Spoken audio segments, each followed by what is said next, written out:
Muy buenos días. ¿Me escuchan? Valeria, ¿me escuchas? Sí, doctor, sí se le escucha. Y me imagino que me verán también. Sí, sí, doctor. Bueno, muchas gracias. Podemos comenzar.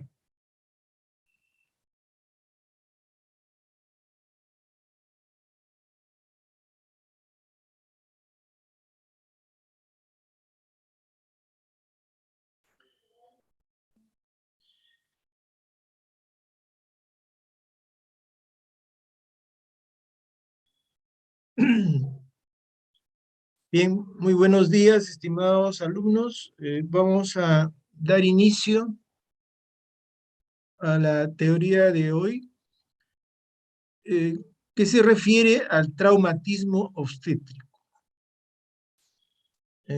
Todos los que tenemos que ver con la atención de una mujer gestante, y me refiero no solo a los profesionales de la salud, médicos, obstetras, enfermeras, en fin, eh, los mismos padres, por supuesto, los familiares, los amigos, todos queremos, deseamos que no haya absolutamente ningún problema en el parto. Todos esperamos eso. Sin embargo, como ustedes ya lo han podido comprobar en sus otras clases y los seminarios, en fin, videoforos, etcétera, que han tenido, se habrán podido dar cuenta que en muchas oportunidades las cosas no salen como esperamos, ¿no? Hay muchos, se producen una serie de problemas en la madre como en el feto. El día de hoy, ¿no? Yo les voy a mencionar algunos de esos problemas. Hay muchos más, por supuesto, sería muy largo de enumerar o de mencionarlos en una clase. Ustedes lo pueden revisar en su libro de texto. Sería muy largo, les decía, mencionar todos los problemas que pueden ocurrir en una madre luego del parto y también en el recién nacido, por supuesto. Originalmente esta clase de traumatismo obstétrico siempre se ha referido a las lesiones que ocurren en los recién nacidos. Sin embargo, yo me he tomado la libertad desde el año pasado de mencionar también lesiones que se producen por efecto del parto en la madre. Entonces, pues, pese a nuestro deseo y nuestros esfuerzos, no todo sale bien, no todo es color de rosa, ni para la madre ni para el bebé. Muchos de estos problemas ocurren porque a veces no nos damos cuenta, ¿no? Que algo se está desarrollando, algo está en curso, o lo que hagamos, por más buena voluntad que le pongamos, no siempre sale como quisiéramos, ¿no? A veces escapan a nuestros deseos algunos problemas, pero podemos evitarlos. Y para ello necesitamos pues no solo nuestra buena voluntad, sino necesitamos también los conocimientos, lo que aprendemos cuando somos estudiantes, como cuando hacemos la especialidad, cuando leemos constantemente, cuando asistimos a congresos, a charlas, etcétera, que en este momento hay en abundancia. Todas esas cosas nos sirven para darnos cuenta de muchos problemas. Entonces, vamos a la primera lámina, por favor. Este deseo que lo mencionó la doctora Pinto en su clase, ¿no?, de control prenatal y que figura en un video del Ministerio de Salud, se refiere pues a cuál es el propósito, ¿no?, qué es lo que deseamos de la atención obstétrica. Como le dije, obtener un recién nacido y una madre en muy buenas condiciones es lo ideal. Todo ello nos permitirá disminuir la morbilidad y la mortalidad, tanto de la madre como del niño, ¿no? Estos buenos deseos, repito, es lo que queremos. No siempre, lamentablemente, se produce esto. Siguiente.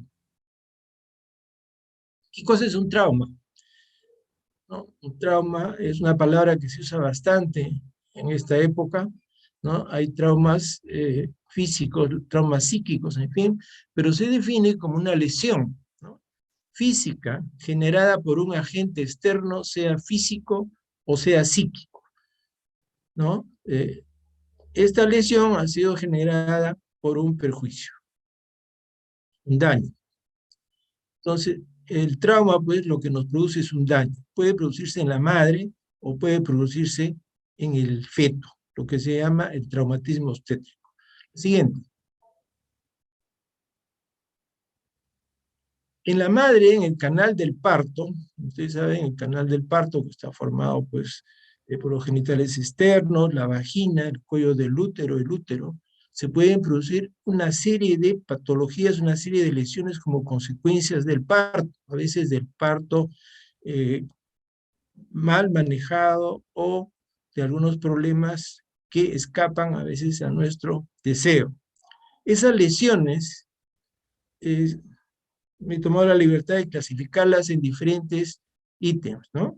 En primer lugar, estoy mencionando los desgarros, luego las lesiones por compresión, como vamos a ver después, las llamadas fístulas, ¿no? Los hematomas que se producen en el canal del parto a diferentes niveles, el útero roto y las disfunciones, las llamadas disfunciones del suelo pélvico. Algunos de estos temas van a ser tocados in extenso en otras clases teóricas. La siguiente. Viendo los desgarros más frecuentes, digamos, más importantes, tenemos los desgarros del cuello del útero, los desgarros de la vagina y los desgarros en el periné. La siguiente. Las lesiones por compresión. ¿Cómo es eso de compresión? Cuando la cabeza fetal es de alguna manera, tiene un componente óseo, presiona el útero contra la parte ósea del canal del parto, ¿no? Por ejemplo, el promontorio, ¿no?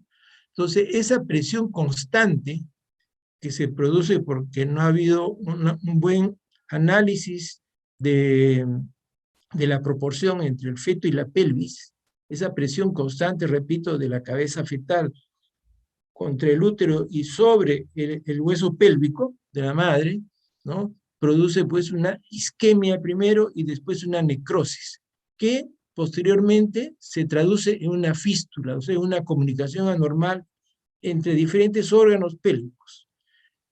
Vamos a mencionar de arriba a abajo, digamos, ¿no?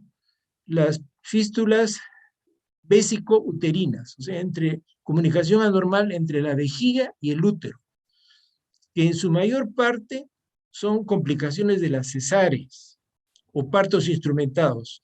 Antes se usaba mucho el forceps, ahora cada vez es menos lo que se usa. La ventosa también es un parto instrumentado, igualmente puede dar lugar a fístulas cuando no se aplica en buena forma. Entonces, las fístulas vesicuterinas, en su mayor parte, ustedes tienen que acordarse de eso, son complicaciones de las cesáreas. Y las cesáreas, como ustedes saben, o les habrán dicho varias veces, es la operación más frecuente en ginecología y obstetricia. O sea, la operación más frecuente en ginecología y obstetricia es la cesárea. Y muchas veces no es solo la primera cesárea, sino la segunda o tercera cesárea. O sea, las cesáreas reiterativas dan mayores posibilidades para que se produzcan estos accidentes tan terribles, las fístulas vesicuterinas. Puede haber también fístulas vesicovaginales, que son consecuencia de partos traumáticos del llamado parto obstruido, que son las más frecuentes. Las fístulas vesicovaginales son las más frecuentes de todas las fístulas que se están mencionando. Las fístulas rectovaginales. Las fístulas rectovaginales, acuérdense que la vagina está muy cerca al recto, ¿no? Está muy recto. Y con frecuencia puede producirse esta obstrucción, ¿no? Esta compresión y se da, pues, las fístulas rectovaginales. Puede ser por partos obstruidos o por técnica inadecuada de la episiorrafia.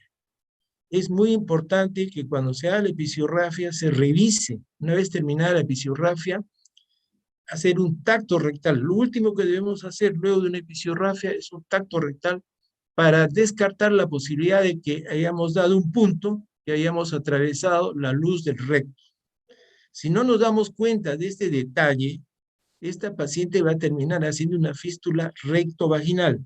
Entonces, nunca se olvide, una vez que hayan terminado de hacer su episiorrafia, hacer un tacto rectal. Puede haber también fístulas rectoperineales. Este tipo de fístulas son raras, pero yo he tenido oportunidad de ver varias, ¿no? No están mencionadas en los libros, pero se las pongo acá para que no se olviden que también por una mala técnica de hacer la episiorrafia se puede producir esto. La siguiente. ¿Qué consecuencias nos producen las fístulas? Nos puede producir incontinencia urinaria, incontinencia fecal, infecciones, por supuesto, depresión y rechazo social. Esto llega a unos límites espantosos en algunos países del África subsahariana, ¿no? Donde se practica la religión del Islam, que bueno, ustedes dirán qué relación hay entre la religión y esto, pero ocurre que en esos países tienen la costumbre, dos malas costumbres, ¿no?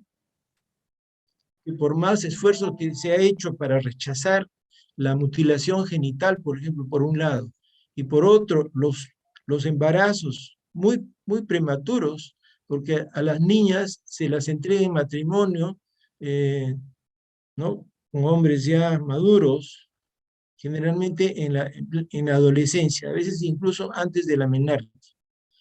Y esto da lugar a embarazos en niñas, gente joven, y los partos son pues terriblemente traumáticos. Esto ha dado lugar a que hay una gran frecuencia de fístulas en estas jóvenes, una enorme cantidad de frecuencias, a tal punto que hay hospitales dedicados exclusivamente a la cirugía de las fístulas, llámese vésico-vaginal o recto-vaginal, y por supuesto también de cirugía del periné.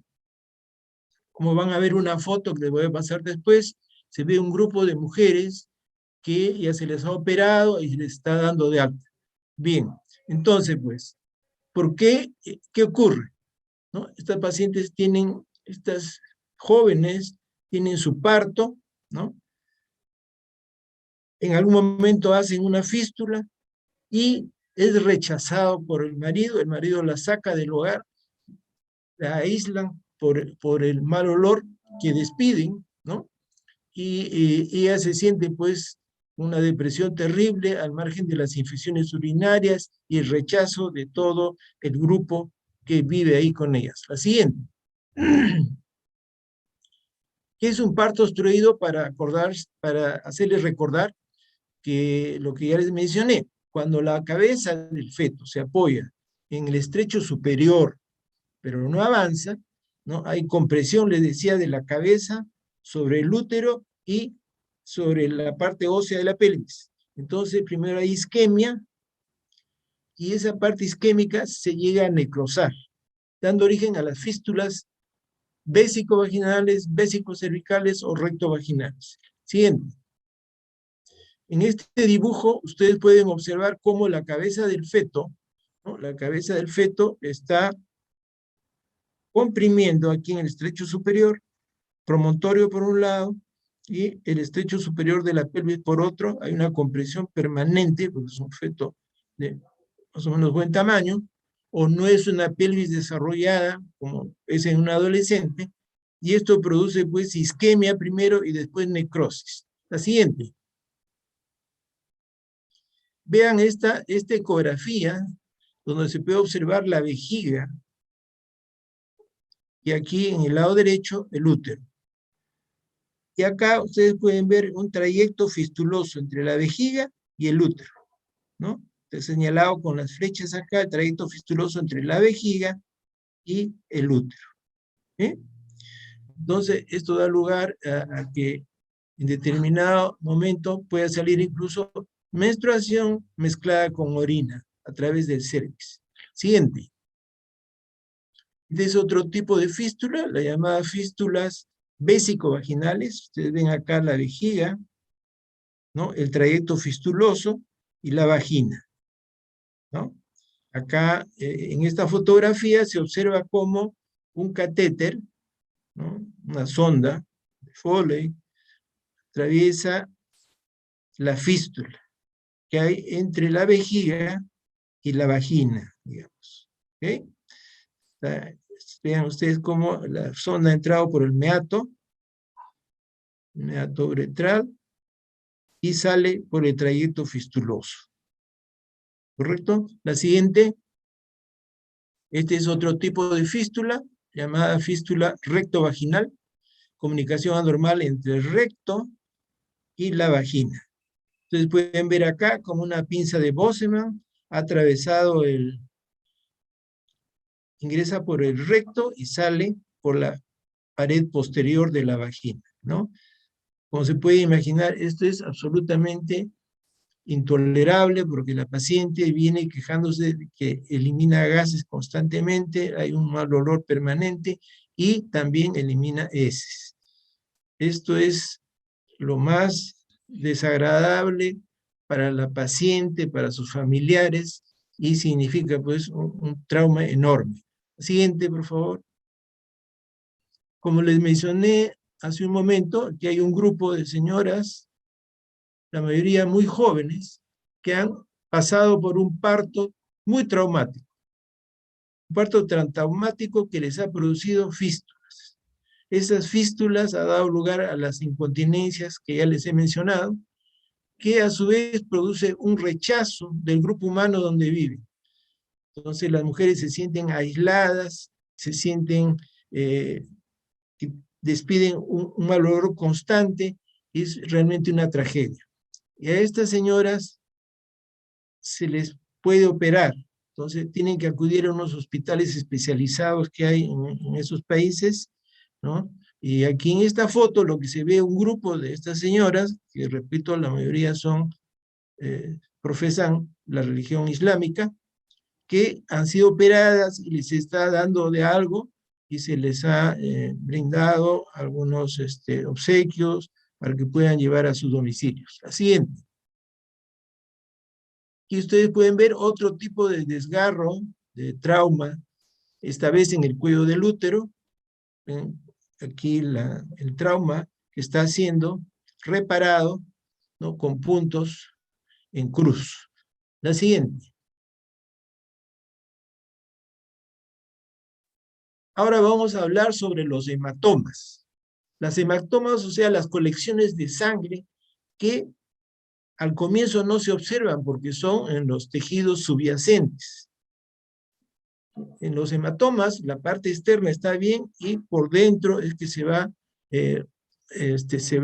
localizando la sangre, se coagula y va presionando conforme va ocupando estos espacios.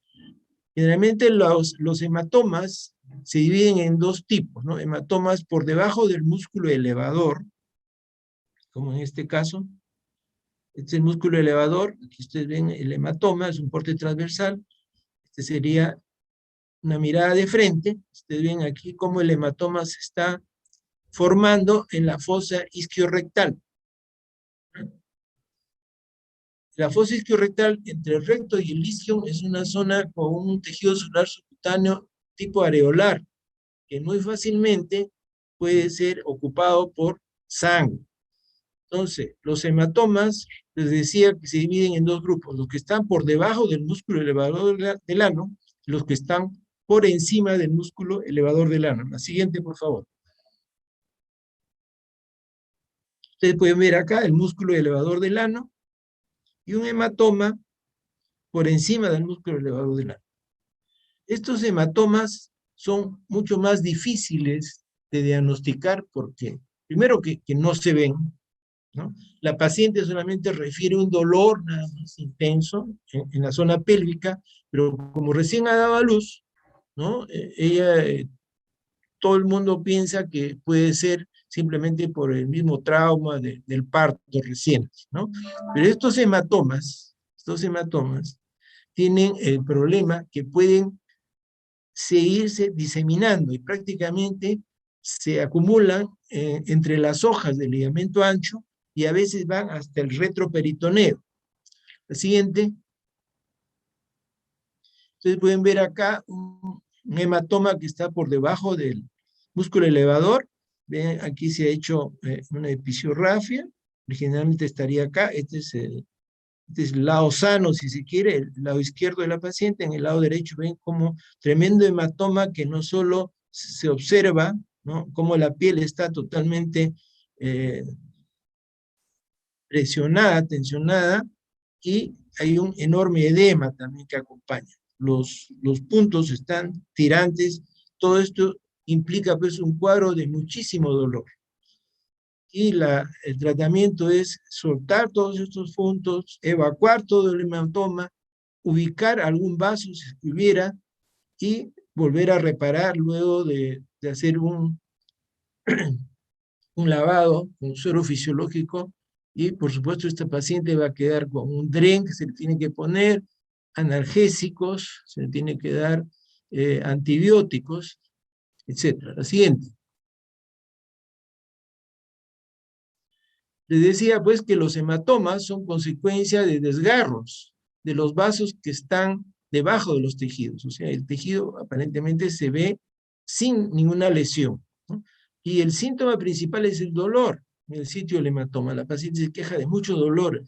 Entonces uno piensa que son los puntos, pero a veces no son los puntos. Es cerca a donde están los puntos que se han hecho en episiorrafia. Posteriormente se va formando el hematoma que ya se hace visible, ¿no? Siempre cuando se hacen visibles son hematomas que están por debajo del músculo elevador del ano. La siguiente.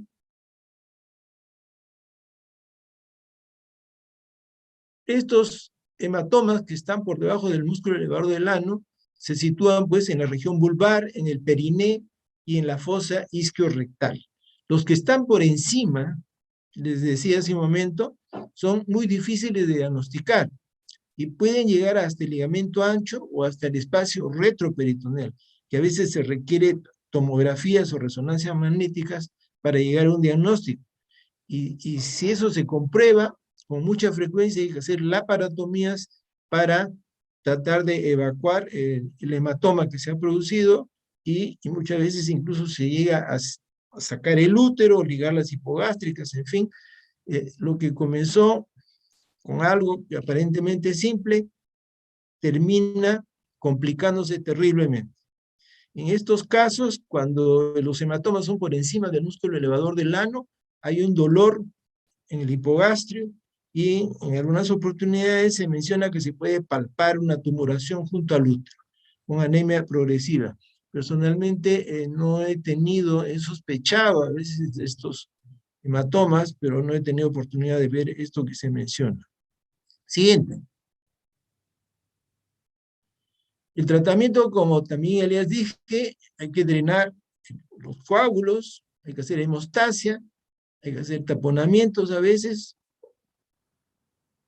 poner un DREN y, por supuesto, antibióticos, analgésicos y a veces hasta hemoderivados, ¿no? Cuando los hematomas están por encima del músculo elevador del ano, se puede llegar no solo a la paratomía con drenaje del hematoma, sino muchas veces histerectomía, incluso ligadura de las arterias hipogástricas. Siguiente. Siguiente, por favor. Siguiente lámina, Valeria. Ya lo pasé, doctor. No sé si cambió. Ah, no, recién ha cambiado. Ya, gracias. La rotura uterina es un tema que ustedes probablemente se los han mencionado en extenso. Solamente quiero puntualizar estas pocas cosas, que es un accidente terrible, terrible no solo para la madre, por supuesto, sino también para el médico, ¿no? Encontrarse con una rotura uterina es para que a uno se le paren pues los pelos, en fin, es un accidente gravísimo, ¿no? Que a veces a altas horas de la noche uno puede descubrirlo, y que produce un 10%, una alta mortalidad materna y mortalidad perinatal. Uno puede sospechar ecográficamente de la inminencia de una ruptura cuando el grosor o el espesor del útero es de menor a 3.5 milímetros, ¿no? Esto incrementa el riesgo de hasta 20 veces de la rotura uterina. La siguiente. Estos son dibujos de diferentes tipos de rotura uterina. Esta es una rotura en una incisión previa que ha sido corporal, se ha abierto, ¿no? En el fondo, el cuerpo del útero cerca al fondo, ¿no? Ustedes pueden ver acá otro tipo de rotura uterina con un enorme hematoma en el ligamento ancho, ¿no? Enorme hematoma en el ligamento ancho. La siguiente, una rotura uterina en el fondo del útero, vean ustedes, ¿no? Aquí están los ligamentos redondos, ¿no? Por acá las trompas, tremenda ruptura que hay. Siguiente, otra rotura, pero esto es en el segmento uterino. Siguiente. ¿Qué efectos tiene el parto sobre el suelo pélvico? Primero, el dolor, ¿no? Quizás es lo más cercano y lo que más incomoda finalmente en la calidad de vida de las pacientes que acaban de dar a luz, ¿no? El dolor puede ser porque ha habido desgarros, episiotomías mal hechas o mal suturadas, puede producirse desinserciones o un sobreestiramiento de los tendones, de los músculos. Puede haber también lesiones nerviosas, especialmente con compromiso del nervio pudendo. El nervio pudendo es uno de los nervios más importantes que inervan prácticamente todo el aparato genital, ¿no? El nervio pudendo.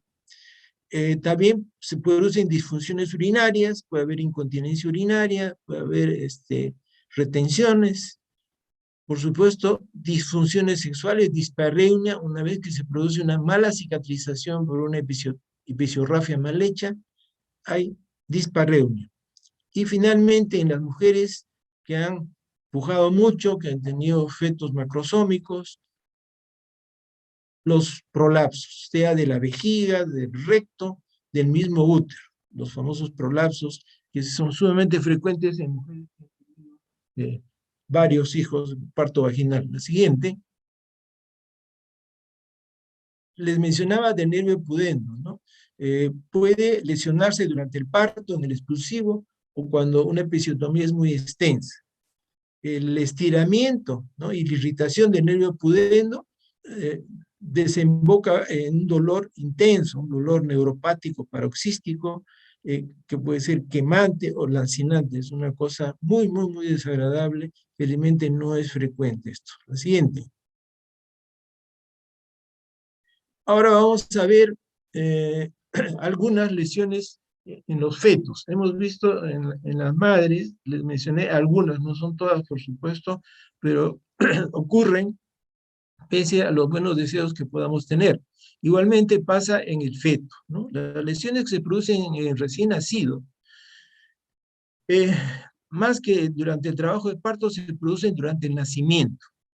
Durante el nacimiento, como ustedes saben perfectamente ya, se dan una serie de fuerzas mecánicas, hay contracciones, hay compresiones, torsiones, tracciones, etcétera, especialmente en el nacimiento, y por más cuidado que pongamos, a veces no siempre se pueden evitar.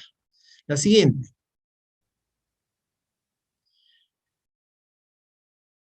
La incidencia depende del tipo de lesión y del lugar de atención donde se produzca el parto, ¿no? Hay más posibilidades que esto ocurra, por supuesto, en partos domiciliarios a veces, ¿no es cierto? Por eso la importancia de motivar a nuestras pacientes para que tengan un parto institucional, un parto en un establecimiento de salud, para que sea atendido por personal con experiencia. Gracias a la mejoría en las técnicas, estas lesiones han disminuido significativamente. ¿no? La morbilidad es de más o menos 20 por 1000 nacidos vivos, y hay dos lesiones en la cabeza fetal, el caput sucedáneo y el cefalohematoma, que son las lesiones más frecuentes. En estadísticas de Estados Unidos se menciona que los traumatismos severos son de 1 por 100.000 nacidos, y según el CEO, 1.7%. La siguiente, por favor. ¿Qué factores predisponentes? Hay factores predisponentes que dependen del feto o de la madre o del parto en sí.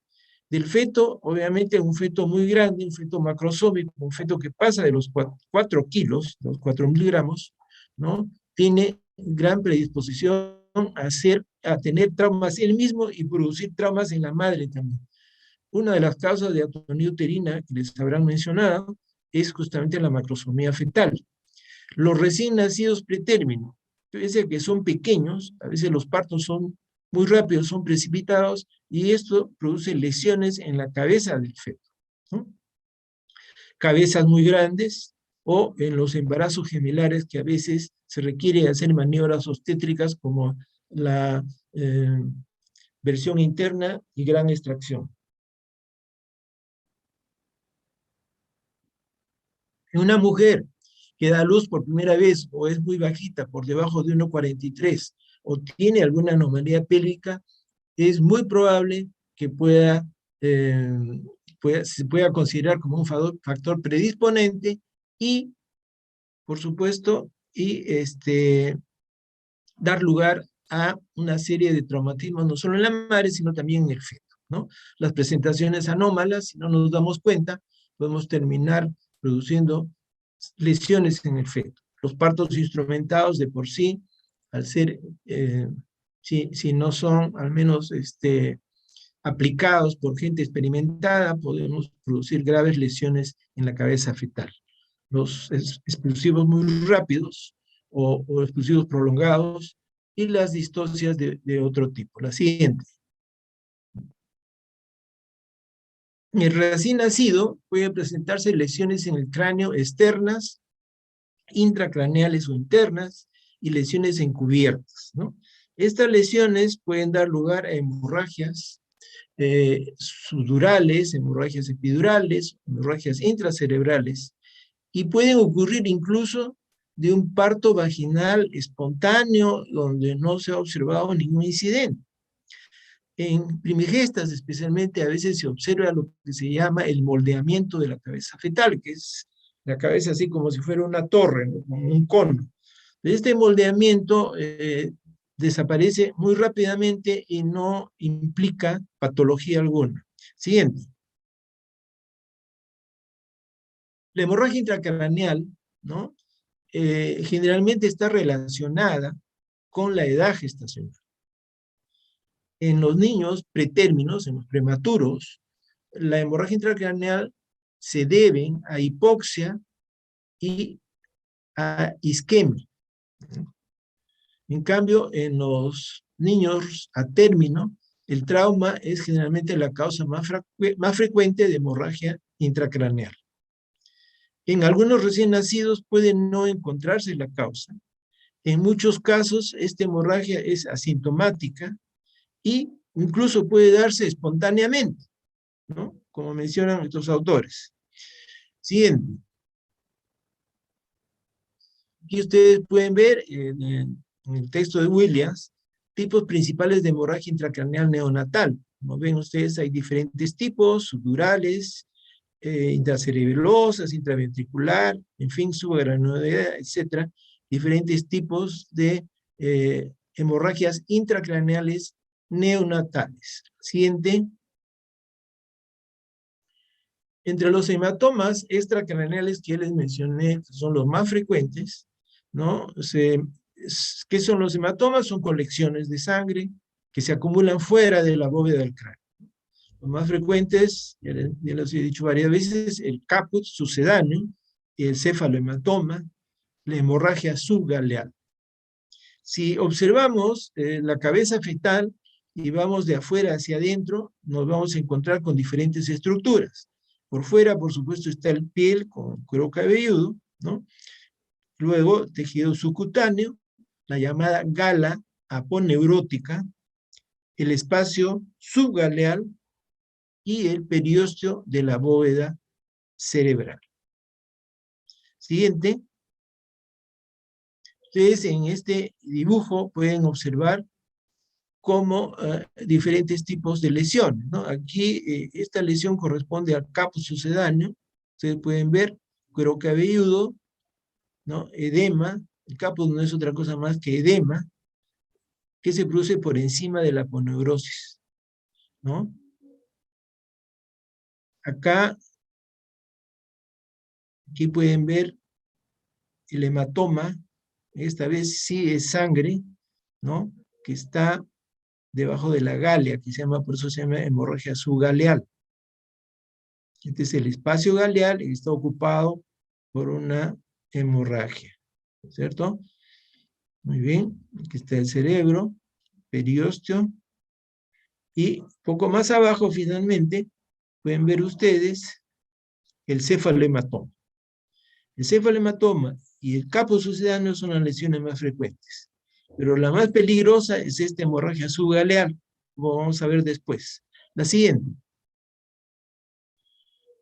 En relación al caput, como pueden ver en estos dibujos, ustedes presionan la cabeza del feto y muy fácilmente se hace una fovea, ¿no? Esto es muy aparatoso, pero no requiere tratamiento y desaparece. Poco después del parto desaparece. Es muy frecuente y sobrepasa la línea media y las suturas, ¿no? O sea, no está limitado. La siguiente.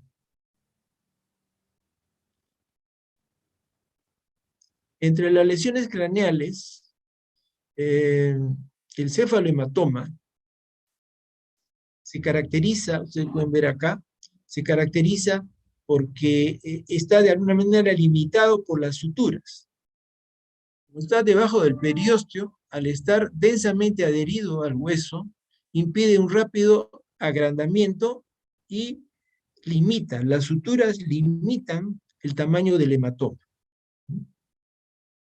Esto puede aparecer después de horas que ha ocurrido el parto y persistir durante bastante tiempo, a veces semanas o meses, ¿no? En algunos casos puede llegar a producir anemia en el recién nacido y es muy raro que se produzcan espontáneamente. Generalmente son secundarios a traumas, los cefalohematomas. ¿Eh? Siguiente.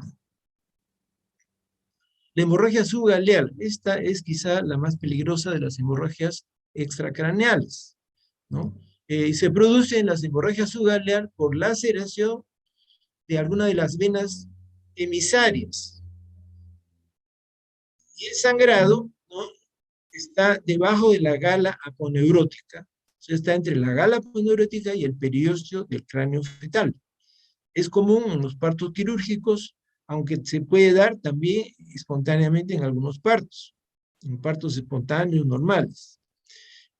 Debido a que hay un tejido areolar suelto y una gran área de superficie, se puede acumular volúmenes significativos de sangre en este espacio, ¿no? Eso es lo importante, por un lado, y lo grave de este tipo de hemorragia subgaleal. Se puede acumular gran cantidad de sangre que puede llevar al feto a que le baje la presión, puede producirle morbilidad, incluso hasta mortalidad. O sea, la hemorragia subgaleal es un cuadro bastante severo y hay que tener muchísimo cuidado de su aparición, estar atentos. La siguiente, por favor.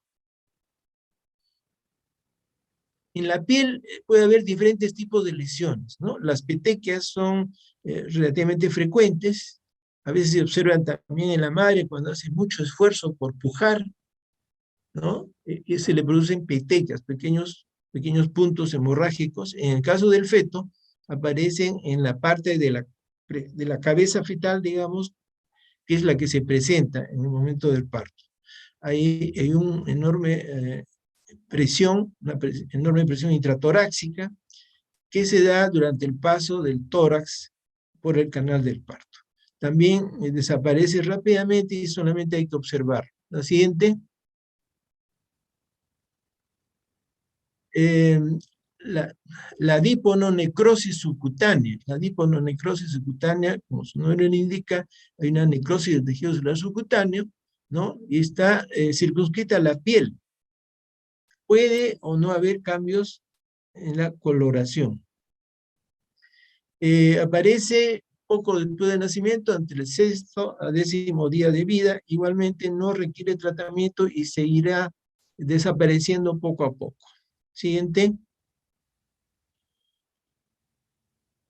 Las laceraciones que se ven aquí en este dibujo, generalmente son producidas durante la cesárea, ¿no? A veces el segmento uterino, que como ya les habrán explicado, es una capa muy delgada de músculos, ¿no? Una capa muy delgada de músculo que fácilmente se puede cortar. Y para hacer la histerotomía, hay muchos colegas que usan el bisturí y a veces pues, presionan demasiado y cortan el músculo uterino y cortan también la cabeza del feto. Lamentablemente esto ocurre, por eso hay que tener muchísimo cuidado cuando se haga el corte en el segmento uterino. Y ven, el niño es muy triste y muy feo entregar un bebé que ha nacido por cesárea, supuestamente libre de cualquier trauma, y sale con una herida. ¿Ok? Siguiente. Otro tipo de lesiones en el cráneo pueden ser ya más graves, ¿no? Como la fractura, ¿no? Si bien los huesos de recién nacido están poco mineralizados, o sea, no son muy duros, ¿no? Y hasta se sobreponen, se pueden dar, ¿no? Las fracturas más frecuentes son fracturas lineales, a veces se asocian a depresión ósea, muchas veces no. Esta depresión ósea que a veces se produce por querer sacar, ¿no? La cabeza fetal está impactada ahí en la pelvis menor, y si se hace una cesárea, un ayudante por vía vaginal empuja la cabeza del feto y a veces no lo hace con el debido cuidado y puede dar lugar a este hundimiento en la bóveda craneal fetal. Esto felizmente también se cura espontáneamente, pero se demora algunas semanas. La siguiente. Se puede ver en esta foto, una radiografía, el hundimiento de la bóveda craneana fetal. Siguiente. Las hemorragias subconjuntivales se pueden observar en partos normales. En los partos distóxicos, por supuesto, puede ser mucho más frecuente y felizmente se resuelven espontáneamente en pocos días, ¿no? Las hemorragias en la retina se pueden ver también en partos normales y esos son mucho más difíciles, como comprenderán ustedes, de diagnosticar. Siguiente. Bien, hay otras lesiones que se producen en el cuello, especialmente, ¿no? Los famosos hematomas del esternocleidomastoideo. El esternocleidomastoideo, que es un músculo que va desde la mastoides a la clavícula y hasta el esternón. Entonces, como ustedes pueden ver acá, se producen hematomas. Esto generalmente es por aplicación de forceps, de espátulas, o porque sobreestiramiento o un estiramiento muy brusco para sacar la cabeza del feto y que aparezcan los hombros, ¿no? Cuando uno examina, encuentra que hay una tumoración indolora y unilateral, que se observa ya a partir de la segunda semana después del parto. La siguiente. En cuanto a las fracturas, que es otra lesión que lamentablemente a veces se produce, ¿no? En algunas oportunidades es un recurso, digo que es un recurso, porque cuando hay lo que se llama la distocia de hombros, o sea, el diámetro biacromial no sale, sale la cabeza, pero el diámetro biacromial no sale, por más maniobras que se hagan, hay diferentes maniobras para el parto de los hombros, y lamentablemente a veces por tratar de sacar los hombros, se fracturan, ¿no? Las clavículas, lógicamente de esa forma se acorta el diámetro biacromial y sale sale el bebé, ¿no? Se observan de dos tipos, ¿no? Cuando no son desplazadas o en tallo verde, que son las más frecuentes, y las desplazadas. En los dos casos hay una disminución, especialmente las desplazadas, disminución de los movimientos de los brazos en el lado afectado, puede haber un reflejo de moro incompleto, y ahí uno puede observar con cuidado el signo este de la tecla o crepitación, ¿no? Le ponen un vendaje en 8, parece, y con eso se resuelve este tipo de lesiones. Claro que es muy duro para una madre aceptar que un recién nacido ya está fracturado, ¿no? La siguiente. Los huesos largos son mucho más raras las fracturas de húmero y fémur. Generalmente se dan cuando los partos son distóxicos, hay que hacer fuerza para jalar al bebé, ¿no? Y en los fetos que están en presentación podálica, que se puede observar esto, ¿no? Siempre hay desplazamiento de los fragmentos, como pueden ver ustedes acá, y eventualmente podrían requerir cirugía. Siguiente. Puede haber lesiones intraabdominales también en las cápsulas suprarrenales, en el hígado, ¿no? Que no sobrepasan la cápsula y que se manifiestan por ictericia, por letargia, por anemia, eventualmente se podría diagnosticar mediante una ecografía si hay la sospecha clínica. La rotura del vaso es mucho más rara, felizmente, pero sería muy trágico que se le rompe el vaso y que no sea un diagnóstico a tiempo, porque podría ser mortal para el recién nacido. Siguiente. Vienen las parálisis de los nervios periféricos. Las parálisis del plexo braquial son relativamente frecuentes, lamentablemente, ¿no? Es por la presión que se ejerce sobre el nervio facial, ¿no? O por los nervios del plexo braquial. En este caso, la parálisis del nervio facial es por la presión ejercida sobre este nervio cuando sale por el agujero estilomastoideo, ¿no? Se hace evidente al nacer, un poco después del parto, y se puede objetivar a veces después de un parto eutóxico también, por una cesárea o en los partos instrumentados, generalmente en el forceps. Se puede recuperar después de algunos días, pero es muy traumático, no solo para el bebé, sino para la madre, observar a su niño, como pueden ver en la lámina siguiente. La lámina siguiente, por favor. Como pueden observar que una madre ve a su niño así, lógicamente se asusta, dice: ¿qué le ha pasado a mi niño? ¿Qué le han hecho? ¿No? ¿Qué tiene? No, no es otra cosa, pues una compresión del nervio facial que felizmente se resuelve espontáneamente, ¿no? Más o menos rápidamente. ¿Okay? La siguiente. Lo que se refiere a otra lesión de nervios periféricos, la parálisis del plexo braquial, generalmente se da por estiramiento, o sea, en el momento de sacar, producirse el parto de hombros, se llama, se comprometen los músculos de las extremidades superiores. Y hay un compromiso, pues, de las raíces nerviosas del plexo braquial, especialmente desde el 5 hasta el 8, ¿no? Y el T1, o sea, el transverso o dorsal 1.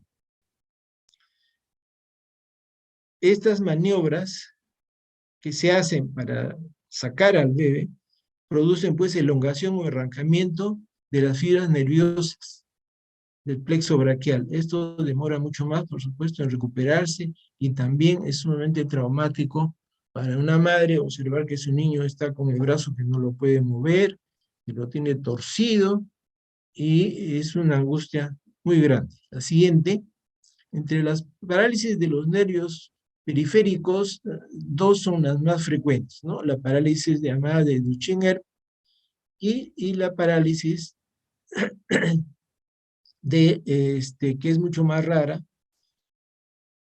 La parálisis de Duchenne que implica la lesión de la quinta, sexta raíz cervical, ¿no? ¿Qué se observa? Se observa el hombro que está caído, que cuelga, ¿no? Hay extensión y aducción, con rotación interna. Se dice es la posición como del mozo que pide propina, ¿no? Hay una flexión de la muñeca, se conserva la sensibilidad y motilidad de la mano. Se puede observar que hay reflejo de Moro asimétrico. La siguiente. En la parálisis braquial inferior o de Klumpke, la parálisis de Klumpke implica la raíces C8 y T1. Es mucho más rara, ¿no? Mucho más rara.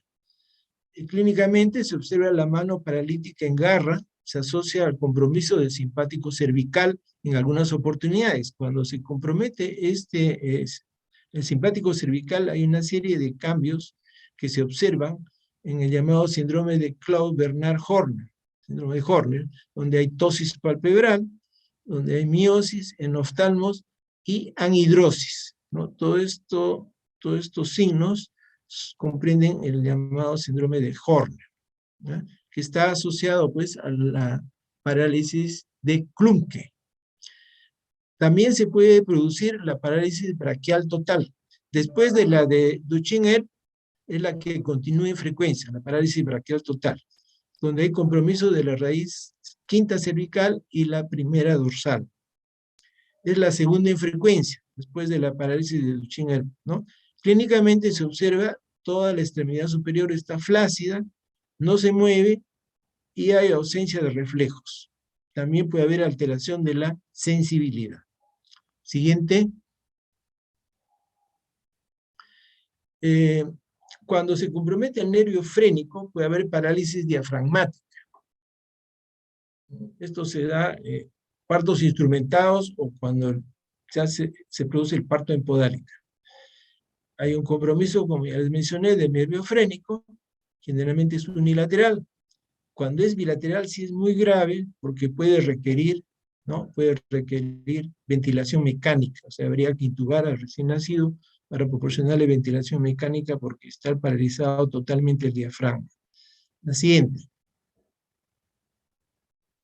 Bien, esa ha sido la última lámina. La bibliografía, yo creo que si ustedes pueden revisen la edición 25, que es del 2019, del libro de Williams, es donde más les va a ayudar. Si hubiera alguna pregunta, por favor.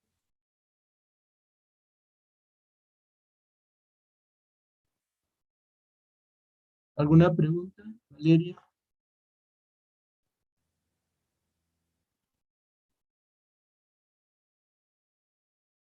Bueno, vamos a pasar lista.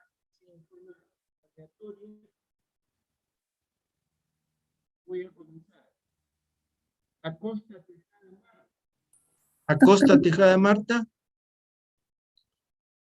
Acosta Tejada Marta.